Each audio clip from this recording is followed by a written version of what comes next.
Greetings everyone, welcome to another one of our free Friday community classes right here on the YouTubes.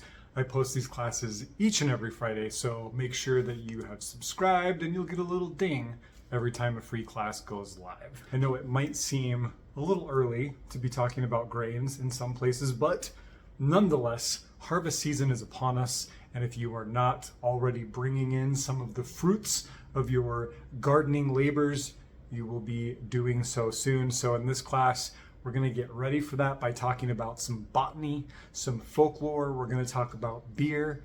We're going to talk about purification and making offerings.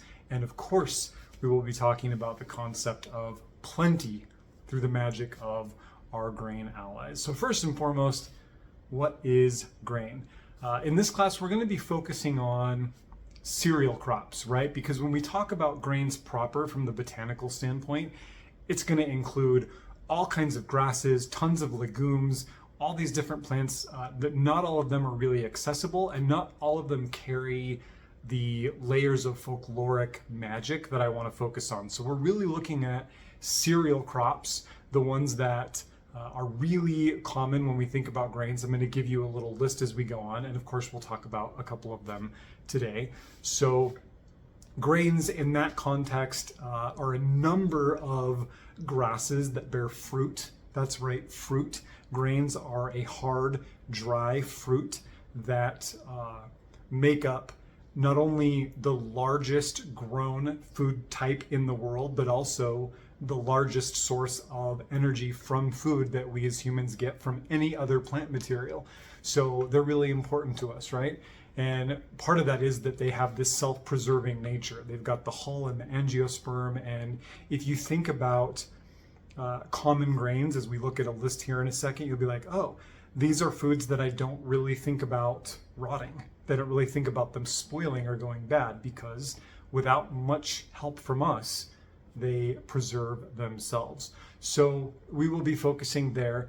I also want to say that this term grain in the folklore, especially the folklore of Western and Northern Europe, is interchangeable with the word corn. But when we see the word corn in the folkloric hero John Barleycorn, we're not talking about the plant maize, right? Maize didn't get into Europe until like 1525 through Spain. Of course, it's been cultivated and worked with deeply indigenous to southern Mexico for over 10,000 years, but we didn't see corn in Europe until not too long ago. So that term corn is more of a placeholder for a food crop, especially a grain. And so that grain and corn thing in the folklore, you're going to see them used interchangeably. And I've seen people say like, wow, it says corn, but corn wasn't even in Europe when this particular charm was written. It's because it's just a placeholder for grain, right? Usually barley, as we'll get into in a second. So a little fun fact for you. So some of the more common expressions of cereal grains, especially the ones that I like to work with in the context of what we're talking about today. Millet, barley's a big one. Oats, rye, another big one. Spelt, wheat, rice, and of course maize as well, if you wanted to bring that in, that grows where you live, if that's a plant you're in relationship to. So plants that we know, right? Plants that show up in so many of the foods that sustain us. And that's really what makes this particular classification of plants so important. And it's kind of cool because I realized today, as I was sitting down to get ready for this class, we generally only talk about the magic and medicine of plants that we classify as herbs, right? And as we foray out into the world of grains, this is really the first food crop plant that I've talked about their magic, right? Their spirits. So I'm excited to be doing this. There is no shortage of folklore around grains, around barley and rye and all of that. John Barleycorn, again, being a great example of some of the deeper mysteries of how we can engage with grain teachings. So we're going to start with beer, because beer, right? One of the oldest consumed human beverages. There's indications well over 5,000 years from Iran, China, Neolithic Europe, Egypt, of people intentionally crafting beer and storing it and drinking it. So When we drink beer, we are doing something that's been happening for a really long time. Beer essentially is a barley-based fermented drink, and of course, a bunch of other stuff can be added to it, herbs or hops or whatever, but ultimately it is a fermented barley beverage. And I bring beer up because alcohol in general, whether it's beer or some other fermented spirit, a whiskey, rye type material, or a mead or whatever, they consistently come up as integral to religion, to spiritual rituals, to mystery traditions, to entering into altered states of consciousness, as a sacrament between the humans and the gods, as an offering to the dead, right? That these fermented beverages are living, and they contain the mysteries of compost, of death, and the mysteries of intoxication and ecstasy, or rebirth, right? So we have to start all conversations about grain magic around this concept of beer or other types of grain-based fermented alcohols. Again, integral to mystery traditions and religions. So many gods, deities, and spirits of beer, of making alcohol, right? That we know how important this process function is in many cultures across time and place.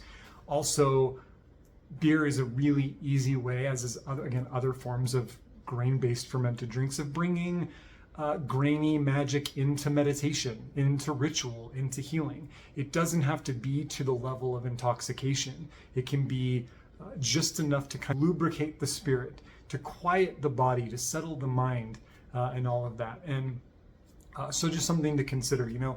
And before we wrap up the beer section, this is a bit beyond the scope of this class, but we have to give a little nod, of course, to ergot and the isolation of LSD, thanks to the 60s, right? Because that's all wrapped up in grain magic too. So moving on to purification in both ancient Greek paganism and contemporary Greek paganism. All the Greeky pagans that I know do this. Barley, specifically, is an offering of great import to the gods, to the land wights, the land spirits, to the ancestors, right? Contained within these grains is the seed of life. It's a blueprint of life. It's a foundational food, right? So to offer this as an offering, very important, very effective. So we see that in many, many forms of paganism, but the Greeks really loved the barley. And another thing they loved about the barley was for purification. We see many stories and tales about the sacrificial knife being stored in a basket filled with barley, potentially as a way to sheath the knife, but also to keep it pure, right, and to keep it concealed.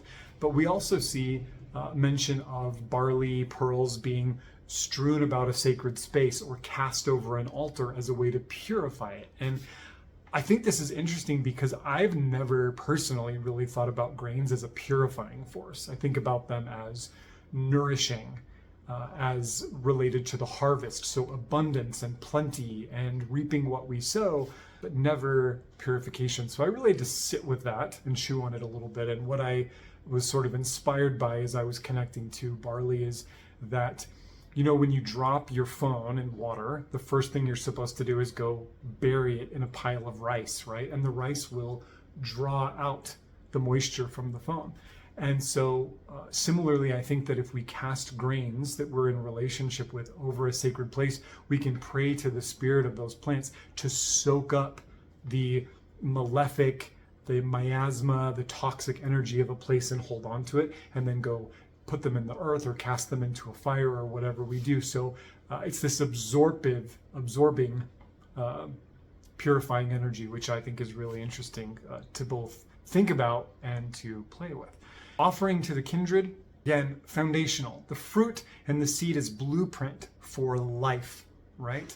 These grains are superfoods. They represent crucial nutrition to people all over the world that without these grains, so many of us would not have nutrition, right? They're forgiving, they're abundant, they self-preserve, they store easily, they get us through the winter. So to make a sacrifice of them to the deities of our tradition, to our ancestors, very meaningful. We as humans have been in relationship with grains for so long. Many of them are cultigens, like maize, meaning they don't grow on their own, right? Without us, they don't happen. So it's a relationship plant. And I love those. I love the plants that happen because of their connection with humans. And they're the ones that tend to make it into our stories the most, right? So that's good. And think about the cornerstone pagan offerings, right? Bread, beer, cakes, ale, spirits, whiskey, all grain-based offerings. So therein tells us how important these things are and why we should really consider our deeper relationship with grains and the work that we do.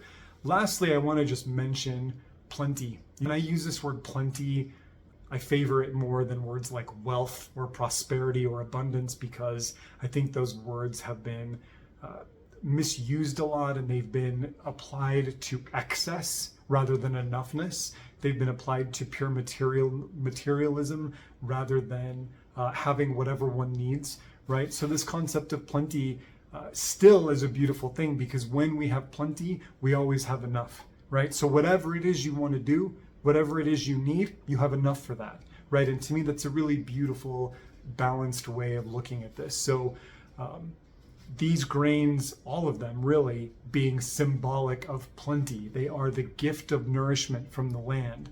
They are fields of gold. They are plants that reflect the color and the energy of the sun. They are the icon plant spirits for the harvest season, when we draw in abundance, when we draw in plenty, enough food for everybody, enough food to get through, right? These concepts are embodied in the folklore of grain magic, and I think it's very important. And I also, of course, consider reaping what we sow, that when we put the work in, something will come from that. And therein lies one of the deeper mysteries of abundance. So a couple of applications. How do we work with grains and magic? First, you can put charged and empowered grains that you've connected to, prayed to, worked with, or grown on your own into a sachet, gold or green, and carry that with you in a pocket or put it somewhere meaningful. You can do a planting ritual, which I really like, whereby you are working with the seeds in petition, asking for something that you want to grow in your life over the coming year, doing this in early spring, planting that into the ground, tending to those plants as a magical process, and then moving towards the harvest. Hopefully the timeline in your life follows along with the harvest and things grow together.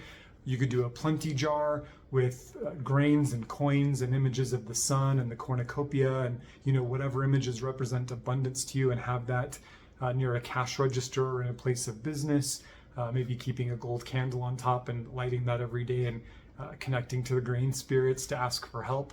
You can do a release bowl. Here's an image of one that I did recently, and here I'm kind of blending the folklore of purification of grain and the folklore of plenty of grain.